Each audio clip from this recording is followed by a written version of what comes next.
qur'aanku inuu dadka ku hanuuniyo lilatii hiya aqwam ta toosnaan badan ama ta quman nolosha waxa ugu fiicanee bini aadamku helaa waa inuu jidka toosan helo noloshu waa wax yar waxaad noolaanaysaa wax badan maaha 60 sano 70 sano iyo wax ku dhodhow ayaa majority-ga bini aadamku noolaadaa hadday noloshuba intaa tahay intaa haddaad ambato oo jidka weydo waa khatarta ugu weyn intaa haddaad ambato oo aad jidka saxa weydo waa khatarta ugu weyn sida awgeed baa ilaahay qur'aanka uu ina faray salaad kasta inaynu ku tukanno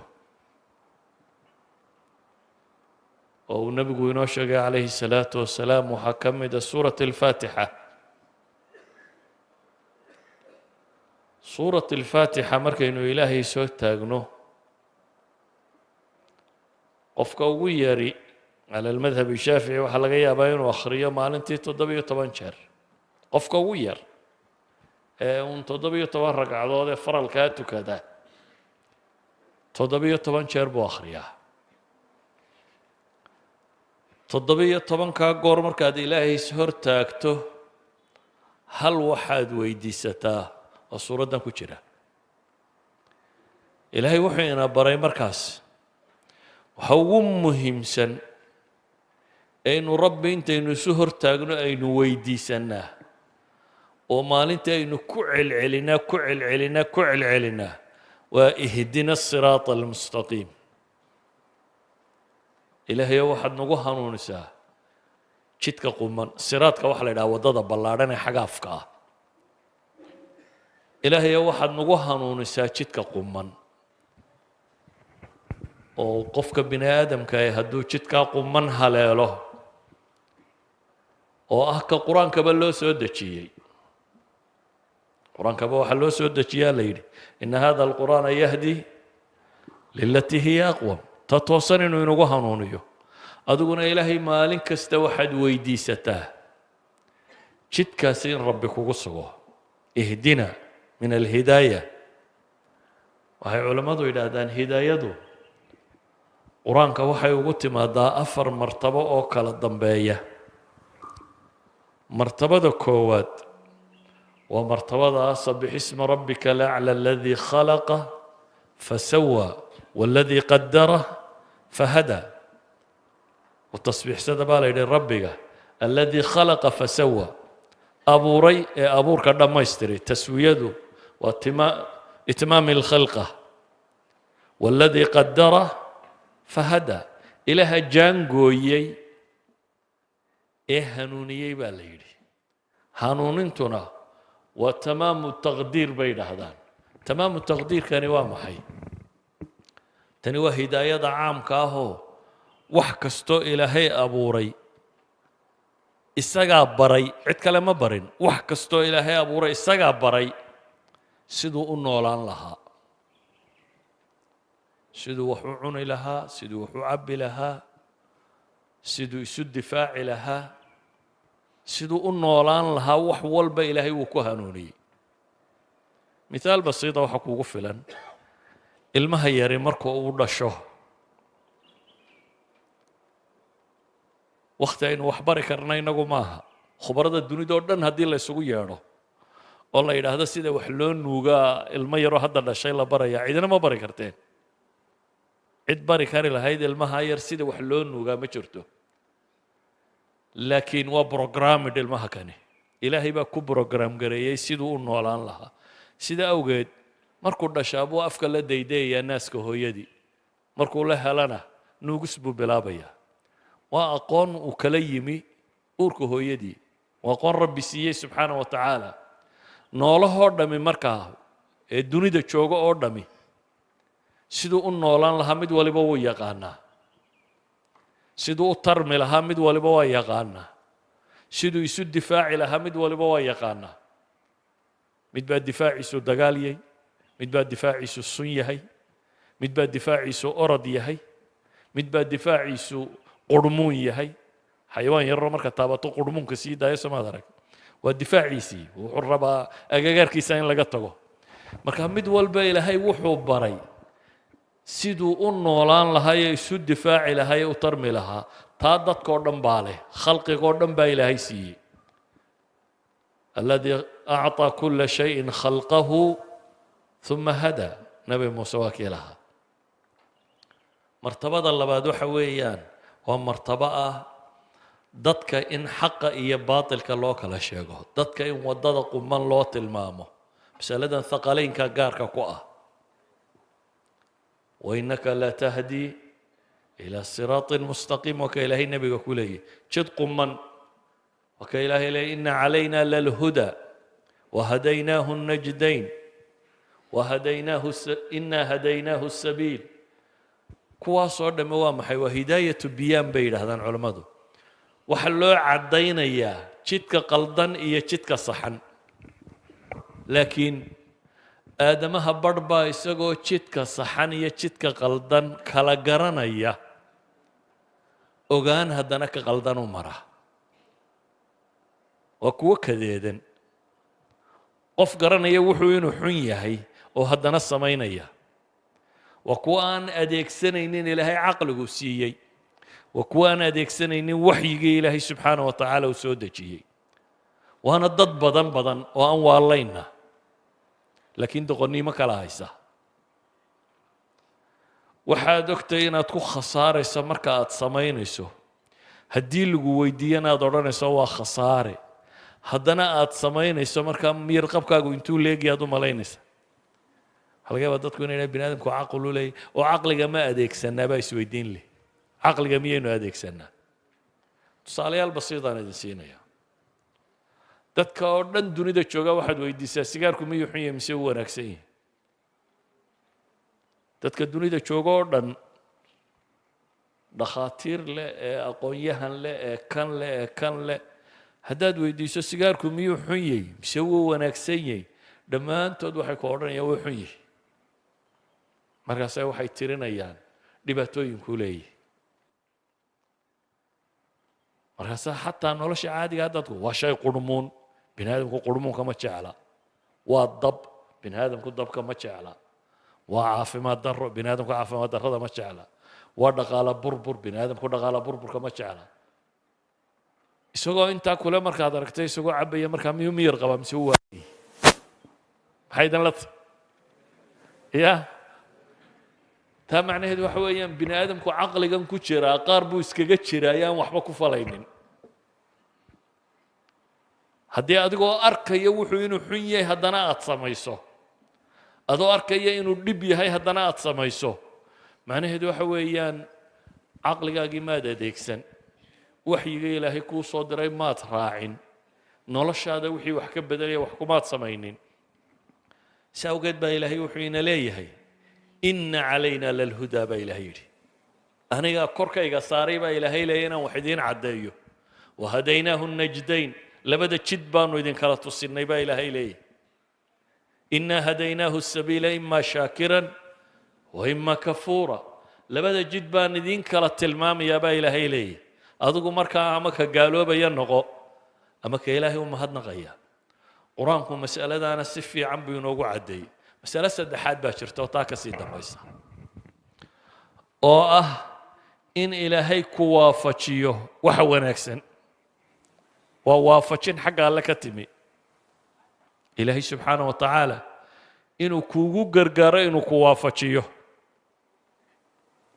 ilaahay muxuu qur-aanku leeyahy والذين اهتدوا زادهم هدى وآتاهم تقواهم kuwa hanuuna baa ilaahay yidhi kuwa iyagu jidka fiican mara marka hore annana waa u kordhinaa baa ilaahay leeyahy jidka fiican haddaad marto ilaahay subxaanah wa tacaala wuxuu ballan qaaday inuu kuu kordhiyo والذين اهتدوا زادهم هدى وآتاهم تقواهم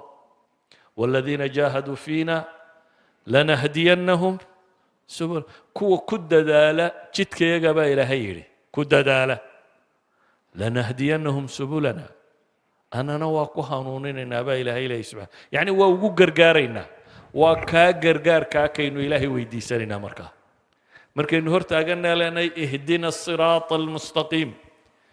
dee jidkii waynu haynaa dee waaba tukanaynaa ninka tukanayaa soo ma hanuunsanaa mise wuu lunsan yihi waa hanuunsan yihi ninka salaad tukanaya adigoo salaada ku jiraad haddana waxaad ilaahay ka dalbaysaa ilaahayow kan igu hay oo igu taageer inaan jidkaaga kan maro waxaan rabaa aayadda ugu dambaysa ee suuradda maalin walba akhridaan inaan tilmaamo marka aayadda u dambaysa rabbi wuxuu ku tilmaamayaa taariikhda bini aadamkoo dhan oo kooban iyo tajribada aadanuhu leeya oo dhan oo kooban jidkan aynu ilaahay weydiisanayna inuu ina mariyo dadku saddex kooxood un bay yihiin jidkaa marka loo eego saddex kooxood oo qura kooxi waa koox hanuunsan oo jidkaa qaaday waa koox isku dartay aqoon inay jidkii garanayaan oo barteen haddaanad garanayn haddaanad baranin dee ma mari kartid hargeysa haddaanad kala aqoonin soo anban maysidu yani waa inaad meesha garanaysaa marka hore mar labaadkana daa waa inaad u qasdido oo camalkii aad samaynaysaa kaasi waa mid qolo garanaysa laakiin ogaan u dhinac marta sida kaa aynu sheegaynay aynu ku tusaale qaadnay sigaarka iyo qaadka iyo waxaa la mid ah isagoo garanaya inuu xun yahay buu haddana wadaa marka waxa weeyaan garashadiisii waxba umay tarin ee wuu dhinac maraya kooxda saddexaadna iyaga jahli baa derderay aqoon daraa derdertayoo waabay isleeyihiin waddo fiicanaa marteena waabaanay garanaynin waddada lafteedii baanay garanaynin aadanuhu taariikhdiisii laga soo bilaabo nebi aadam ilaa maalinta qiyaamahu dhici doonana saddexdaa gruub unbuu ahaanaya saddexdaa gruubna suuraddan qura aynu maalin kasta akhriyaynaaba inoo caddaynaysaa ilaahay markaa wuxuu leeyahay waxaad tidhaahdaan ihdina asiraata almustaqiim ilow jidkii qumanaan ugu hanuuni siraata aladiina ancamta calayhim kuwii aad u nicmaysay jidkoodii kuwan loo nicmeeyey waa kuwe waa rusushii waa ambiyadii waa saalixiintii waa mu'miniintii dhabta ahayd waa dadkii jidkaa maray ilow jidkii kuwaan ugu hanuuni ilaahay haddana waxaad ka magan gelaysaa غayr اlmaqduubi calayhim kuwii ilaahay u cadhooday jidkooda inaanu ku marin kuwa ilaahay u cadhooday waa kuwa xaqa garanaya ogaan u derderee dhinac mara qaybta saddexaadna waa waladaaliin waa kuwa iyagoo aslanba aan jidka garanina lumay su-aasha isweydiinta le waxay tahay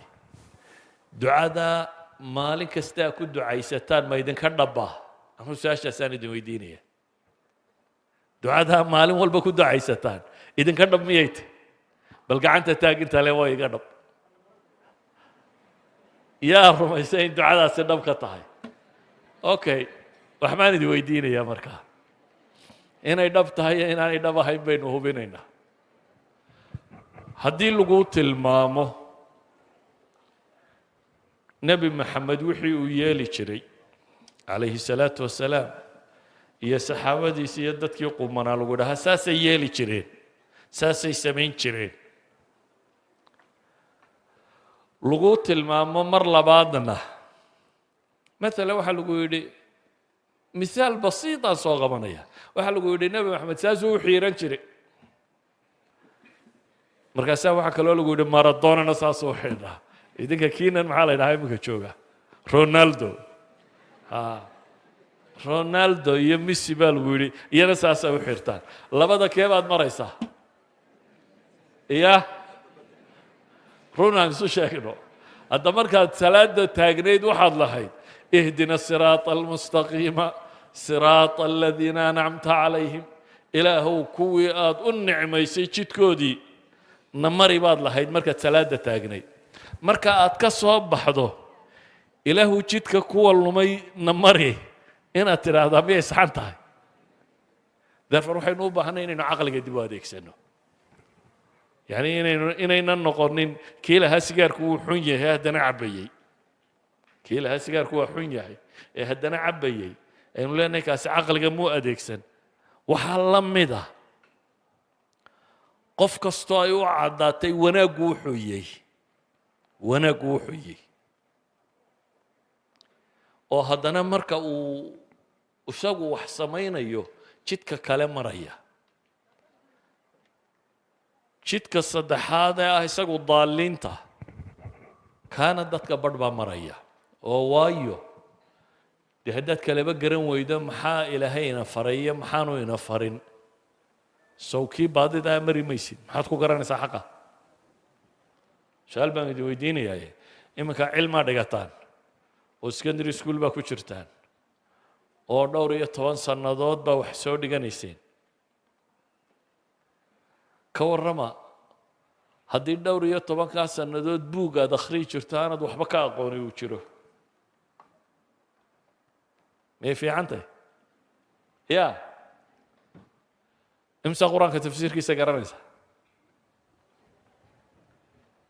imsa akhriyeyseen ii sheega ya qur-aanku waa buug la fahmi karo kuwa la idin dhigo kaluun sida loo bartaabaa loo bartaa waa wax caadi oo la fahmi karo bale waa loogu talagalay in la fahmo bale ilaahay wuxuu leeyahay walaqad yasarna alqur'aana lidikri fahal min mudakir waanu fudaydinay baa ilaahay yidhi waanu fudaydinay laakiin mushkiladdu maxay ka jirtaa haddana dee xaggiisaba eegin farhungurida idinla weyn soo maaha waxaanaynu dhigannaa waa maxay kale odayadii soomaaliyeed hore waxay odhan jireen waa farhunguri farhunguridu waa maxay waa wax loogu talagalay in wax lagu cuno ma wax kale ku qabanaysaan markaa wax barataan soo ismeel idin ku shaqo taga haddaad dhakhtar noqoto iyo haddaad injineer noqoto iyo haddaad lawyer noqoto iyo haddaad ka noqoto xoogsuun baad is leedahay socaynkaa maaha jaamacaadka hadhow waxaa u dooran doontaan talow teebaa shaqo badan oo marka laga baxo markiiba shaqo la helaa ma wax kale ku kala doorataan ya haddii la idin yidhaahdo maalan dhakhtarnimada maxaa dadku u jecel yihi waxay yidhahdaan labada shaqo ee dunida meel kastoo la tago aan la waayini waa macallinnimo iyo dhakhtarnimo mid baase la jecel yihi waayo maxaad uga jeceshay inaad dhakhtar noqoto inaad macallin noqoto way ka dhadhan roon tahay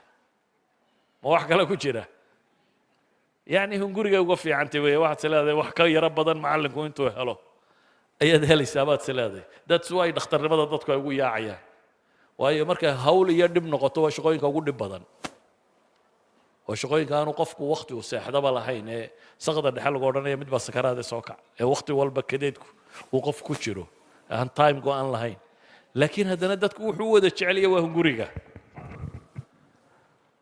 maxaa sababtu tahay aynu tan u jeclaana adduunku waa wax yar laakiin haddaad aakhiro ilowdo wixii adduunka lacag lagu helayuunbaa kula fiicnaanaya aakhira waxaa la yidhi waa nololaan dhammaad lahayn inaad dee 20kan sane hore ama 30kan sane hore inna waxbaad baranaysaa inna kariirkaagaad dhisaysaa waxaa laga yaabaa 20ka sane u dambeeya inaad shaqo fiican hesho 20kaa sannadood hunguriga ku soo gala miyaad aakhiro oo dhan siisanaysaa se 20kaa sannadood intaad u diyaargaroobaysay in leeg aakhiro ma u diyaargarowday 20kan sane waxaad ugu diyaargaroobaysaa 20 waxbarasho aad soo martay ayaa waxaad u sii baranaysaa inaad 20ka dambe ku xoogsato markaa 20 baad 20 siisata aakhira maxaad siisatay iyada mise iyada waa xoolo bilaasha maxay dalata aakhira miyaa la iska galaa un jannada hadda aakhira waxa uu nebigu ku tilmaamay adduunkan aynu ku noolahay oo dhan universekan oo dhan tobanlaabkii ayuu leeyahay ninka jannada ugu boos yari waa ka ugu booska yar leh maaha ka boosaska waaweyn leh haddii intaa in leeg uu leeyahay ka u booska yar leh adigu meesha intaa leegba waxaad ku raadinaysaa inaad bilaash ku hesho si adduunka inaad 20 sano beriis hesho ma 20 sanaad u bixinaysaa 20na 20 baad u bixinaysaa taana bilaash baad ku doonaysaa haddaa qur-aanka fahamtaan macnaheedu waxa weeyaan caqligaagaa kuu dhismaya caqligaagaad si fiican u adeegsanaysa waxa ilaahay ku faray baad si wanaagsan u fahmaysa adduunkan kuma lihi seexo ee waxbaro oo xoogso waa lagu faray bilaash ma jiro laakiin aakhirana ku talagala waxaan ku soo koobayaa uun cadceed baa fadhidaan oo idinkan buwaagtii kor wada taaganyah waxaan idinku soo koobayaa waxa ilaahay maalin walba weydiisataan ihdina siraata almustaqiima siraata aladiina ancamta calayhim gayra almaqduubi calayhim wala daaliin ka run sheega oo dee nin waalan baad noqonaysaa haddaad markaad halkan joogtana ilaahay weydiisato dabadda markaad u baxdana aad tidhaha ilaahu ma rabo markaad masaajidka ku jirta ama salaada ku jirtana ilaahayow intaas dhul dhigto aad tidhaha kan baan doonaya kan baan doonaya markaad dabadda uga baxdana aad tidhaahda yeelkii waxba kama rabo waa wax aada u qaldan taa macnaheed waxa weeyaan inaynu isku dayno nolosha inaynu toosnaano noloshu realitigeedu waa toosnida cayaartu waxba ma tarto iyo waddo qaldanoo aan martaan waxba ma tarto iminkana dunida dadka lumiya tiro batay dadka lumiya ayaa tiro batay oo la talmiiciyaa la qurxiyaa oo la buunbuuniyaa oo tviyada iyo raadiyoyada iyo bahladan yarare aad daawataan iyo waxaan ka soo baxa dadkase dadka wanaagga u sheega xataa wanaag adduun ha ahaado su-aal baan idin weydiinaya tviyada iyo waxaad daawataan imisaa aqoon-yahanada dunida ku aragtaan oo ka soo baxaya dunidu soo aqoon-yahana ma leh ka kaalayba diin aqoon-yahan wax kala yaqaanoo tiro badan sooma leh imisaa ka soo baxa waa naadir inaad aragto dadka waalanse imisaa ka soo baxa imise dhan xiiran imise heesaya imise buuqaya imise kubadda eryaya mise bahalkuba qoladaas u samaysan yihin yani waxaad arkaysaa dunidu dhanka ay ka raran tahay diinoo qura kama hadlayno wax allaaliya wixii bini aadamka wax tarayay waa very rare inaad aragto wuu yariyey xataa tv-ga iyo internetka ku jirtaan iyo waxaa ku arki maysaan waxaa ku badan wax allaaliya wixii dadka luminayay laakiin waxaan idin leeyahay dee maanna waa leediin caqliya qur-aanna waa haysataan inaa ambataan waa ceeb markaa labadaa adoo haysta inaad ambataa waa ceeb waxaan ku soo koobayaa ilaahay waxaan ka rajaynayaa kuwa markay ilaahay hortaagan yihiin waxay weydiisanayaan marka dambe aan beeninayn inaynu noqonno waar aamiin dhaha kuwa ilaahay waxay weydiistaan ay dhab ka tahay ee raadinaya ee u dadaalaya inaynu noqonno ilaahay waxaan weydiisanayaa subxaanahu wa tacaala inuu xaqa inoo wada tilmaamo inoo caddeeyo inuguna sugo oo kuwii raaca ee aakhiriya adduunba xaqa ku soo baxayna laynaga dhigo صلى الله على محمد وعلى آله وصحبه وسلم